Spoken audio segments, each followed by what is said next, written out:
সুগন্ধি পোলার চাল ডাল একসাথে নিয়ে নিয়েছি। বুঝতেই তো পারছেন আজকে কি রান্না হবে। আর এখানে নিয়ে নিয়েছি 1 কাপ মুগ ডাল। তো আমি মুগ ডালগুলো টেলে নিব। আর এখানে কাটা কুটা ধোয়া বাছা সব কিছু একসাথে করে নিচ্ছি, যাতে করে রান্নাটা আমার সহজ হয়। তো অনেকগুলো পেঁয়াজ কেটে নিয়েছি আর মাংস এখানে ধুয়ে রেখে এগুলো করতে করতে আমার ডালটা সিদ্ধ। আর এখানে আমার কিছু কোটাকাটি বাকি ছিল। এটা কি কাটলাম বলেন তো? অনেকে হয়তো বা চিনতে পেরেছেন, অনেকে হয়তো চিনতে পারেননি। এটা হচ্ছে চুই ঝাল। আজকে চুই ঝাল দিয়ে মুরগির মাংস রান্না করব। আমিও কখনো খাইনি, এই ফার্স্ট চুই ঝাল দিয়ে মুরগির মাংস রান্না করব, দেখি কেমন হয়।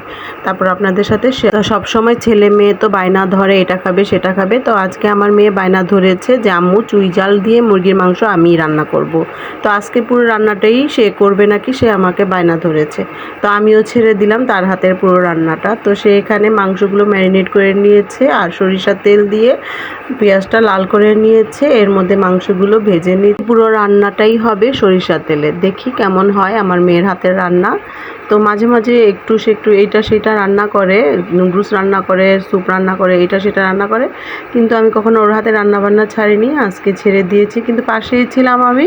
তো আমি পাশেই থাকবো, তোমাকে দেখিয়ে দিব কিভাবে কি রান্না করতে হয়। তো আমি যেভাবে ওকে বলেছি ঠিক সেভাবেই রান্না করেছে। আর এখন ছড়িয়ে দিয়েছে সরিষার তেল দিয়ে খিচুড়ি রান্না করবে সে।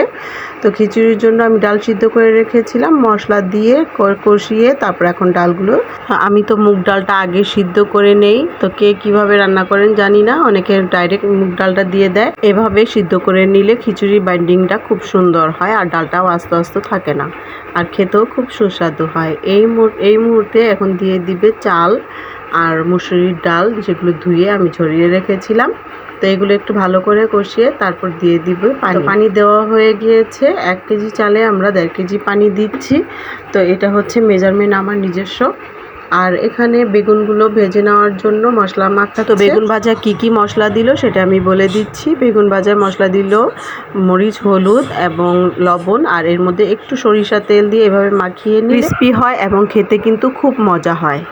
তবে লম্বা বেগুনটা এভাবে চিকন করে আমি যেভাবে কেটেছি, এভাবে কেটে যদি ভেজে খেতে পারেন তাহলে টেস্টটা বুঝতে পারবেন। এখানে আমার কথায় বেগুন ভাজাগুলো হয়ে গেল। আমাদের গৃহিণীদের কিন্তু শুরু হয় সকালটা পাকের ঘর থেকে এবং শেষ হয় পাকঘরে গিয়েই। তো যে যতটুকুই পড়াশোনা করি না কেন, আমরা যত শিক্ষিত হই, যত চাকরি বাকরি করি, যাই করি না কেন, আমাদের কিন্তু দিনের শেষে এবং দিনের শুরুতে কিন্তু পাকঘরে আসতেই হবে। আর এখন হচ্ছে পরিবেশনের পালা। তো যে রাঁধে সে চুলো বাঁধে। তো আমার মেয়ে রান্নাবান্না করে সে পরিবেশনও করছে। দেখতে কত সুন্দর হয়েছে।